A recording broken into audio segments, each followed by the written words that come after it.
반갑습니다 여러분. 민수기 개관을 맡은 이충만 전도사입니다. 여러분, 레위기의 고비를 잘 넘겨내셨나요? 고생하셨습니다. 오늘은 드디어 민수기에 대해서 살펴보도록 하겠습니다. 이집트에서 고통받던 이스라엘 백성들을 하나님께서는 구출해 주십니다. 그리고 이제 하나님과 이스라엘 백성들이 서로 약속을 맺고 하나님의 백성으로 살아가게 되는데요. 그 하나님의 백성으로 살아가기 위해서 이스라엘 백성들이 어떻게 살아가야 할지를 알려주시는 바로 율법의 내용들이 레위기에 걸쳐 하나님께서 말씀해 주십니다.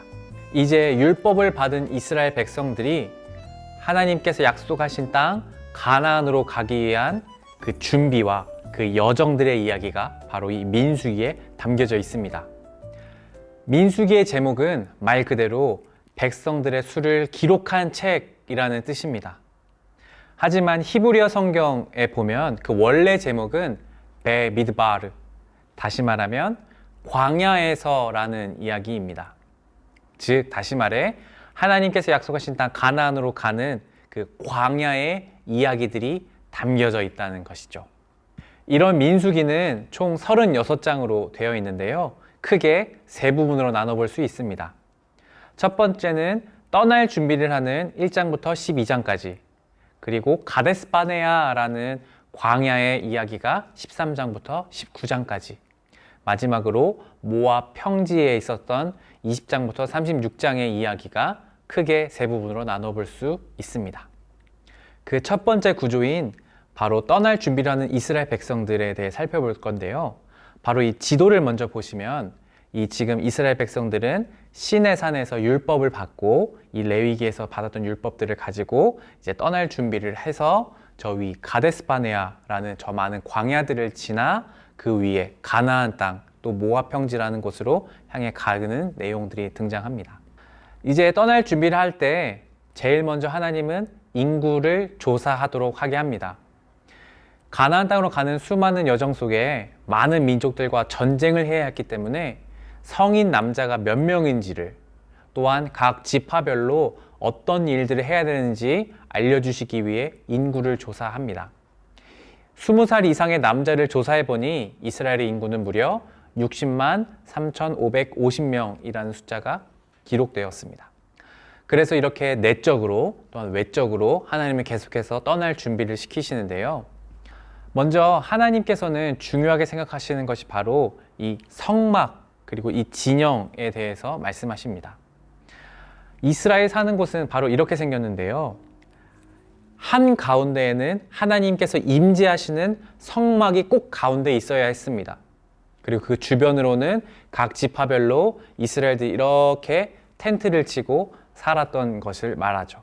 그래서 중요한 것은 하나님께서 항상 이스라엘 백성 가운데 계시다, 임재하신다는 사실을 항상 눈으로 보고 기억해야 했다는 것입니다. 그리고 하나님께서는 이제 수많은 다른 율법들, 추가적인 말씀들을 해주시고 본격적으로 이스라엘 백성들은 가나안을 향해 출발하게 됩니다. 두 번째, 가데스바네아라는 광야로 가는 길에 있었던 이야기입니다. 이스라엘 백성들은 힘찬 나팔과 함께 가나안 땅으로 출발하지만 출발과 함께 불평과 불만을 쏟아내기 시작합니다. 마실 물이 없다고, 만나를 주셨음에도 먹을 고기가 없다고 불평합니다. 하나님은 그런 이스라엘 백성들에게 다베라 사건과 기브롯 핫다와라는 사건을 통해서 하나님께서 그들을 가르치시고 훈계하십니다. 하지만 이스라엘 백성들의 불평과 불만은 가나안 땅을 눈앞에 두고 절정에 다다릅니다. 가나안 땅을 정탐하도록 하나님께서 12명을 뽑아 보내라고 말씀하십니다. 그리고 12명의 사람이 가나안 땅을 두루 살펴보고 돌아와서 가나안 땅에 대해서 평가합니다. 10명의 사람들은 그 가나안 땅에 사는 수많은 민족들과 사람들에게 비교해 봤을 때 우리는 마치 메뚜기와 같다, 우리는 너무 작다, 우리는 그곳을 결코 정복할 수 없다 하며 악담과 불평을 쏟아놓습니다.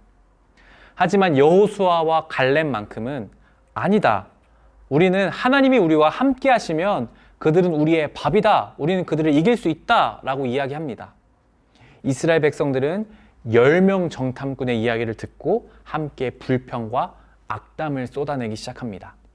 끝없는 불평에 하나님은 이스라엘 백성들을 심판하십니다. 여호수아 갈렙 2명을 제외하고 20세 이상의 모든 사람들은 이 광야를 다시 뺑글뺑글 돌다가 모두 죽게 되고 가나안 땅에 들어갈 수 없게 된다고 말이죠. 그래서 다시 이스라엘 백성들은 광야로 돌아가게 됩니다. 세 번째, 모압 평지로 가는 이야기입니다. 하나님의 말씀대로 38년, 40년간 광야 생활을 하던 20세 이상의 모든 사람은 이제 죽고 출애굽 2세대의 이스라엘 백성들이 모압이라는 땅에 도착하게 됩니다. 이 모압이라는 곳은 약속의 땅 가나안을 요단강을 하나를 두고 건너편에 있는 땅이었습니다. 그래서 요단 동편에 있는 모압 땅에 지금 이스라엘 백성들이 있습니다. 바로 이곳에서 이스라엘 백성들은 호르마로부터 승리하기도 하고 아모리 왕 시혼을 무찌르고 또 바산 왕 옥을 이겨내기도 합니다. 그런데 이 모압 지역에 있는 사람들이 결코 호락호락하지 않았습니다. 발락과 발람을 통해서 이스라엘 백성들을 저주하려고 하기도 하고 바알부올이라는 사건을 통해서 이스라엘 백성들이 다른 여자들과 음행하게 하는 그런 일들도 일어납니다. 이런 모든 모압들의 시험들을 이겨낸 후에 하나님께서는 이제 출애굽 2세대를 다시 한번 인구 조사를 하게 하십니다. 그리고 출애굽 2세대의 인구 조사가 마친 후에 하나님은 이제 그동안 있었던 가나안 땅으로 가는 수많은 광야의 여정들을 요약합니다.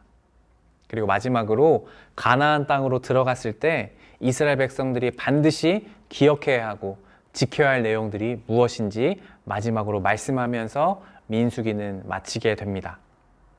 네, 민수기를 정말 간략하게 살펴보았는데요. 이 민수기는 하나님의 백성 이스라엘이 약속의 땅 가나안으로 가는 그 광야의 여정의 이야기들을 담고 있습니다. 하나님은 이스라엘 백성에게 날마다 임재하시고 거주하시면서 은혜를 주시지만 이스라엘 백성들은 날마다 불평과 불만하기 바쁩니다. 그러나 포기하지 않으시고 그 이스라엘 백성들을 끝까지 훈련시키시는 그 광야의 이야기가 바로 이 민수기입니다. 여러분, 이것은 마치 우리의 삶과도 너무 닮아있지 않았나 생각합니다. 우리에게도 하나님이 늘 은혜를 주시고 우리에게 늘 임재하시지만 우리는 날마다 하나님을 잊고 불평과 불만하며 살아가는 모습, 바로 그것이 너무 닮아있지 않나요? 하지만 하나님은 결코 포기하지 않으시고 우리의 삶 속에 찾아오셔서 또한 훈련시키시고 날마다 은혜를 더하시기를 원하십니다. 바로 이 민수기를 읽어가면서 우리의 그런 모습들을 한번 돌아보면 좋겠고, 또한 그 속에 담겨있는 하나님의 은혜와 또한 인자하심과 자비하심을 발견하게 되는 그런 민수기의 통독의 시간이 되기를 바랍니다. 여러분, 끝까지 포기하지 않으시고 힘내시면 좋겠습니다. 감사합니다, 여러분. 화이팅!